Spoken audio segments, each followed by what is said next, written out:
most people are kind of bad friends. And once you accept that and realize that specifically for you, who's probably a little bit weird, like in a cool way, but in a remarkable way, like you are advanced mentally in a few ways. I know I think a lot of like my audience, but I just know that the people that engage with my content are not your regular degulars. They're a little bit elevated in the way that their mind works. You probably can't have very convenient friendships. It sucks.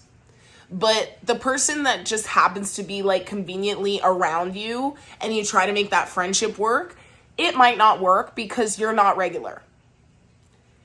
You're remarkable in the sense of you are more intense, and that's a good thing, and you should not be watering yourself down for every other bitch. Like, you know what I mean? And unfortunately, most people, specifically in this day and age, are very individualistic and very selfish.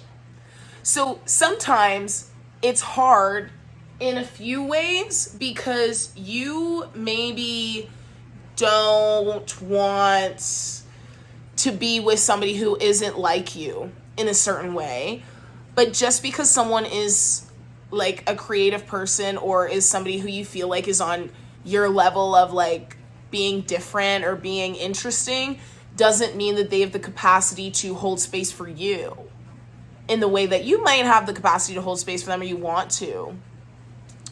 A lot of times people are not prepped to handle the depth of real authentic people, like people who are not faking it, people who are not with the status quo, people who are going to call things out that they see that are not right and are going to have things that they actually care about. It's not cool to care anymore. And you're going to be vilified a lot of times in most regular circles for being the one who's honest and being somebody who says, well, actually, this isn't fair to me because of this, or this makes me uncomfortable because why is this man doing that? You're supposed to allow the men to do that. Did you know?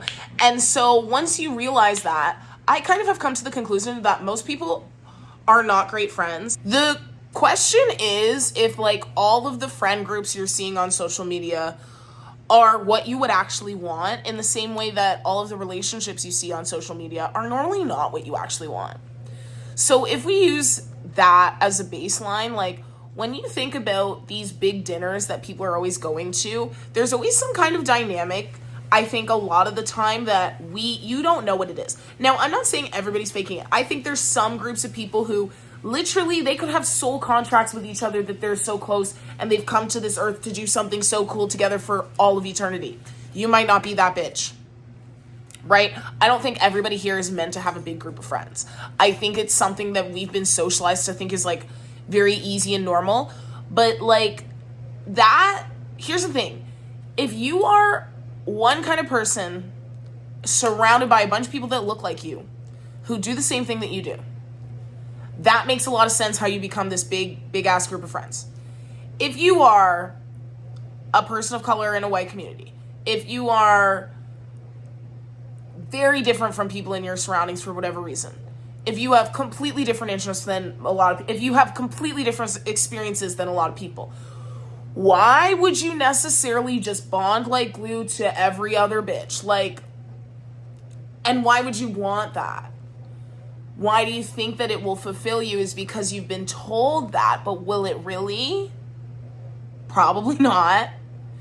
And I'm coming to terms with the fact that, like, yeah, I have some good friends that I more hang out with in a smaller setting, like one-on-one, two or three of us or something. I don't know if having a big group of friends is like the goal. I think it used to be the goal.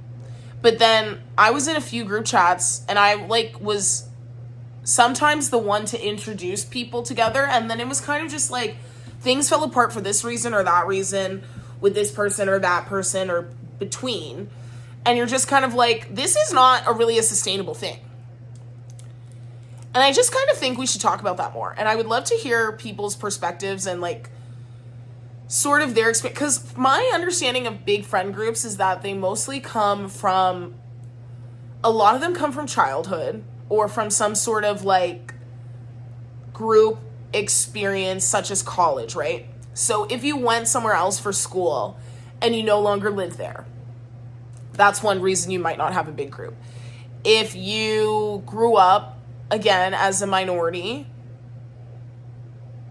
maybe you don't have a big group that you like very much, or maybe you outgrew it. You very well, like, I think it's fine to outgrow your elementary and high school people. Like, I think the fact that a lot of people are still friends with their high school people very much so is, like, very charming.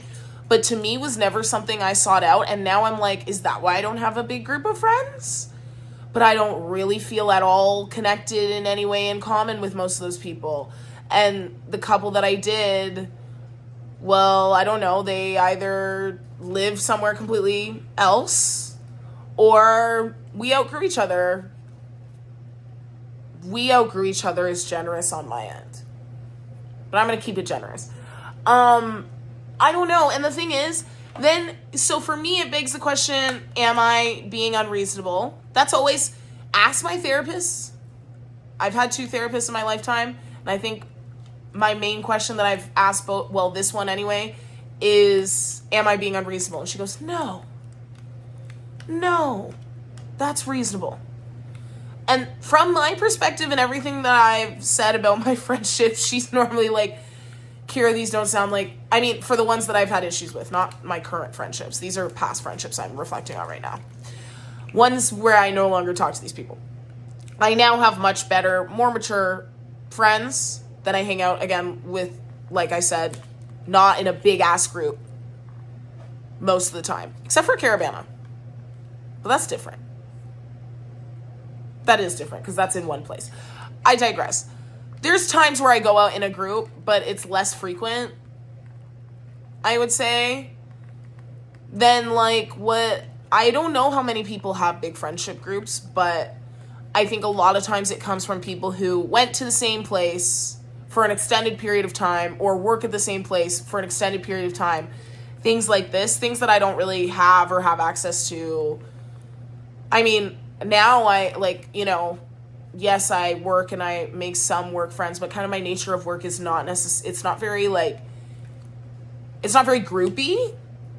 It's very, like, different people could be there any day and whatever. It's not like, oh, I work in an office with so-and-so and so-and-so. We talk about this. You know what I mean? I think that's why, like, finance bros have big groups, because they're both, like, they're all, like, traumatized together for 8 hours a day. I don't really have that experience, so I don't know, but I think it's time that I stop, like, vilifying it or making it, like, a judgment or making it a goal. I think we need to, like, really deconstruct the ways we've been told we're supposed to live our lives and the way we're supposed to congregate, because I think it's all backwards, and I think I might be more of an introvert than I think I am, and maybe it's better for me to just have these, like, more one-on-one or 2-on-1, 3, whatever. I also think we live in a time that's very individualistic, where people are not really understanding too much of what community is. Like, you know, people say the cost of community is convenience, and people are too individualistic and self-centered right now to be inconvenienced, even a slight amount. That's not everyone, but I think that's a lot of people. So I think don't beat yourself up if you're finding not a lot of community or even camaraderie or friendship. I think people are on a weird level these days. And I think we can start being honest about that. And that's why people come online so much. And, like, you know, that's why I feel like I want to start a book club and see if maybe there could be some sort of, like, in-person component and, like, start more community things. Because what are we doing here, guys? Like, I thought the point was to have more community and show up for each other, but it's inconvenient. And we're not used to that. And I don't know. We've gotten to a weird age in media and time and individualism. I don't know. People are just too self-centered and too into themselves and not into the idea of connection, really. I think people don't see the value in it, and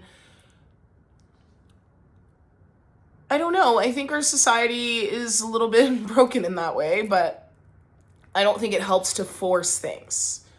Is this making sense? Let me know your experiences with friendship and if you relate to anything I just said. But I love you. I'm posting a lot more now, as you can see. And I will talk to you literally tomorrow, literally in a few hours. So make sure you subscribe, please, and turn things on. Turn on your notifications. Okay? Bye.